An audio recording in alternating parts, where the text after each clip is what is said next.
కంసుడు మరణించాడా? అవును మహారాజా. ఎవరు చంపారు కంసుని? రాజకుమారుడు కృష్ణుడి. కృష్ణుడా? ఈ కృష్ణుడు కంసుని చంపాడా? అవును మహారాజా. లేదు లేదు, ఇది సమంజసం కాదు. ఇది నువ్వే చేశావా కృష్ణ? ఎంత పని చేశావు? నువ్వు కంసుని చంపి నాకున్న హక్కు నుంచి నన్ను దూరం చేశావు. వాడికి మరణ శిక్ష విధించే అధికారం కేవలం మాకే ఉంది, మాకే. అసలు ఆ మహాపాపకి జన్మనిచ్చి మేం పాపం చేశాం కృష్ణ. దానికి తగిన ప్రాయశ్చిత్తం ఇదే. మేమే మా స్వాస్థాలతో వాణ్ణి అంతం చెయ్యాలి. ఈ సంకల్పంతోనే నేను ఇన్ని వత్సరాలు ఇలా ఘోరాంధకారంలో మ్రగ్గుతూ బ్రతికాను. కానీ నీవు నా చేతులతో కంసుని చంపే అవకాశాన్ని ఎందుకు దూరం చేశావు? నేనే అంతం చేసి ఉంటే ఒక పాపికి జన్మనిచ్చిన పాపం నుంచి విముక్తి లభించి ఉండేది. నాకు విముక్తి లభించి ఉండేది, విముక్తి లభించి ఉండేది.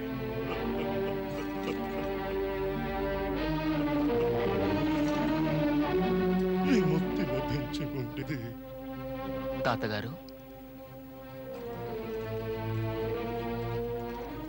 వాస్తవానికి అది తమ యొక్క మనోబలమే తాతగారు. ఆ శక్తి యొక్క ప్రేరణ వల్లే చంపగలిగాను. లేకపోతే నేను బాలుడను. అంత గొప్ప శక్తి నాలో ఎక్కడుంది తాతగారు?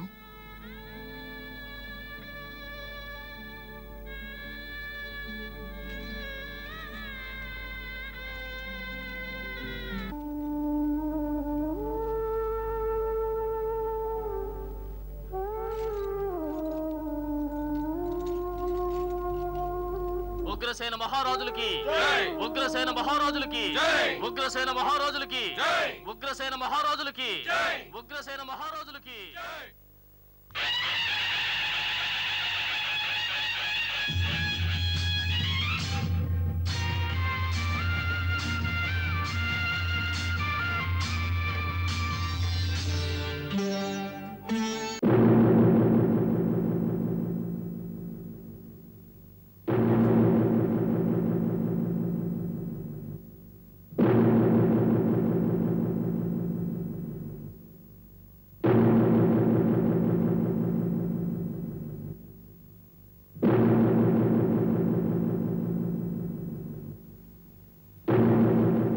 విషయం ఏమిటి కృష్ణయ్య?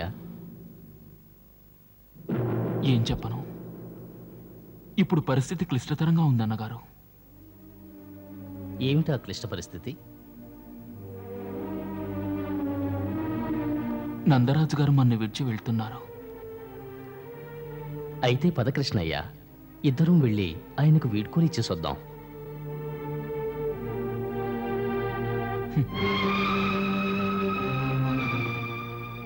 ఇద్దరం వెళ్ళి వీడ్కోలు ఇచ్చేసొద్దామని ఎంత తేలిగ్గా అన్నారు తమరు. కానీ అంత తేలిగ్గా వారికి మనం వీడ్కోలు ఇవ్వలేమన్నగారు.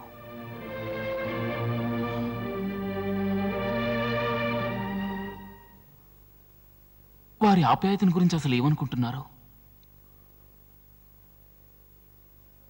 భయంగా ఉందా తలుచుకుంటేనే. ఒకవేళ వారు భావావేశంతో గోకులం రావాల్సిందే అని ఆదేశించారంటే వారితో మనం తప్పకుండా వెళ్ళి తీరవలసిందే.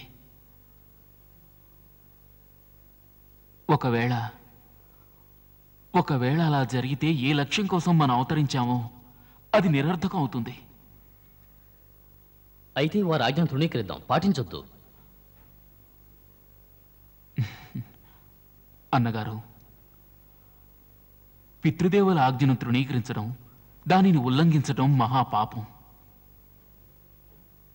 అది మాత్రమే కాక వారి స్థానం మనకు పితృదేవుల కంటే ఘనమైనది. వారు మన ఇరువురికి దైవ సమానులు అన్నగారు. అందుకే వారు మనకు పితృదేవులుగా ప్రాప్తించారు. వారు మా పరమ భక్తులు. కృపతో మేము భక్తుల అధీనంలో ఉండటమే ధర్మం.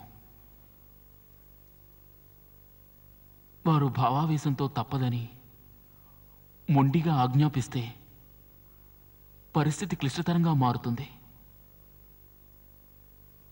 ఇప్పుడు నువ్వేం చేయాలనుకుంటున్నావు? ఈ సమయంలో మహామాయ సహకరించగలదు.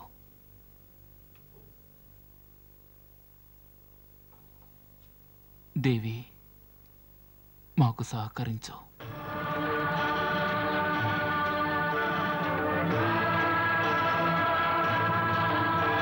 ఆజ్ఞ ప్రభా.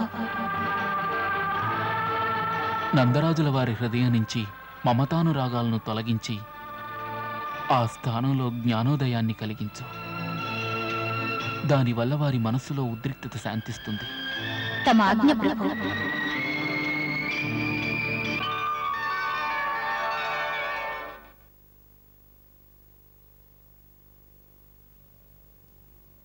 అరుగో, నాన్నగారు ఇటే వస్తున్నారు.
మీరు ఏడవచ్చా?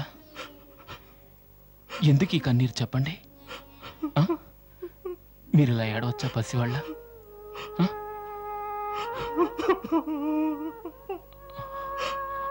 నాన్నగారు తమరు ఓర్చుకోవాలి. మరేం చేయను కృష్ణయ్య, చెప్పు. ఆపుకోవాలని ప్రయత్నించాను, కానీ ఈ కన్నీళ్లు నా మాట వినటం లేదు.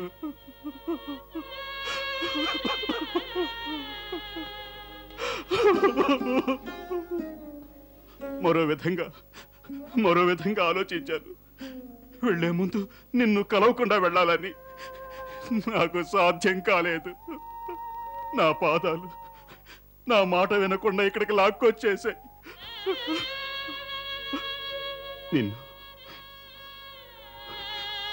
నిన్ను చూసిన తర్వాత మనసులో ఆవేదన భరించలేక పొంగుకొచ్చేసింది దుఃఖం కృష్ణయ్య.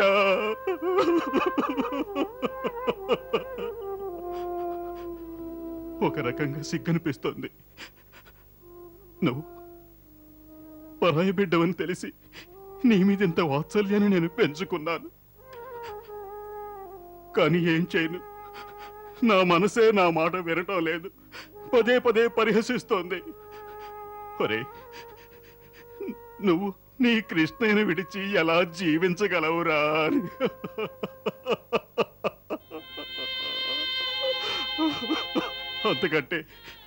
అంతకంటే వెంటనే అతని సమక్షంలోనే ప్రాణాలు వదులు అంటుంది. చెప్పు కృష్ణయ్య, చెప్పు, నన్నేం చేయమంటావు? నన్ను వెర్రి మనసుకి ఏం చెప్పమంటావు? వెర్రి మనసుని మీరే అంటుంటే ఏం సమాధానం చెప్పగలం?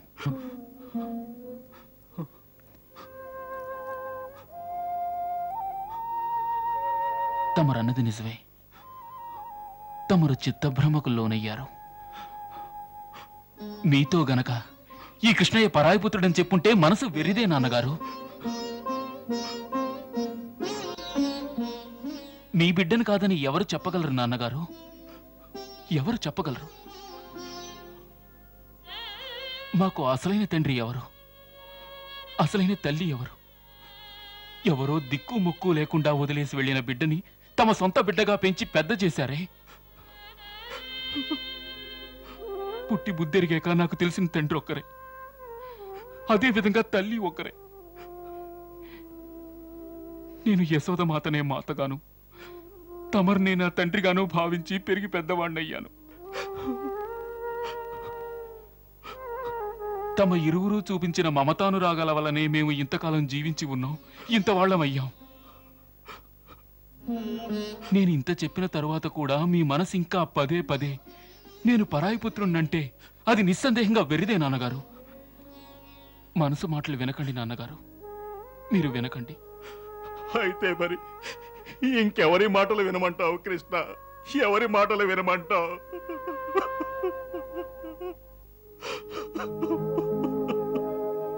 ఊరుకోండి నాన్నగారు.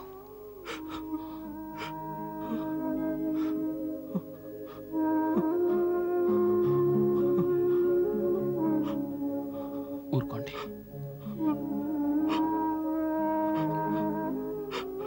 రండి నాన్నగారు, నాతో రండి.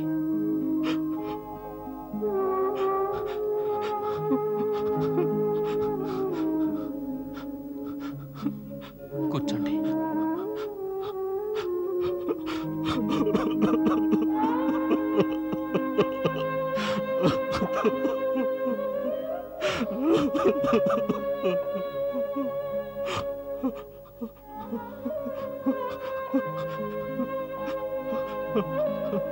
మనసుని కాస్త నిగ్రహపరచుకోండి.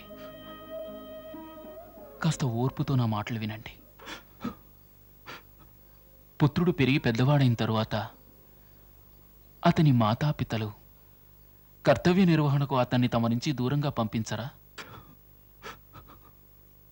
ఒకప్పుడు వ్యాపారానికి, ఒకప్పుడు దేశసేవకి, ఒకప్పుడు మానవ సేవకో సమాజ సేవకో పంపుతారు. భావ్యమే కదా. బయలుదేరే ముందు కూడా యశోదమాతతో ఈ విషయమే చెప్పాను. ఇప్పుడు కర్తవ్య నిర్వహణకు వెళ్తున్నాను. అందుకోసం నేను ఎంత దూరం వెళ్ళవలసి వచ్చినా, ఎటువంటి ప్రదేశంలో ఉన్నా నీ పుత్రుడనే చెప్పుకుంటాను. వెళ్ళిన పని నేను ముగించుకున్న పిదప మళ్ళీ నీ వద్దకే వస్తానని చెప్పాను. పాపి కంసుణ్ణి సంహరించి నా ముఖ్య లక్ష్యాలలో ఒకటి మాత్రమే నేను నెరవేర్చగలిగాను. మరి ఇటువంటి లక్ష్యాలు ఎన్నో నెరవేర్చవలసిన బాధ్యత నా మీద ఉంది. మాతాపితలను వదిలి మమతానురాగాలకు దూరంగా ఇప్పుడు మహా కఠోరమైన కర్తవ్య పదంలో పయనించబోతున్నాను. నా మార్గానికి అడ్డు రాకండి.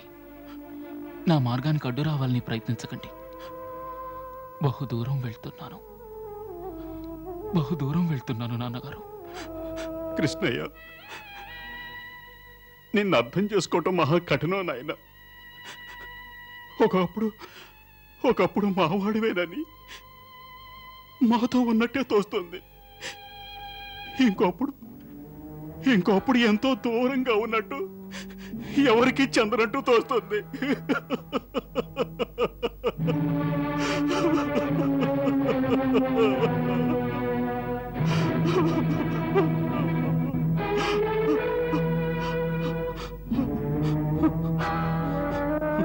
అదే సత్యమని నమ్మండి.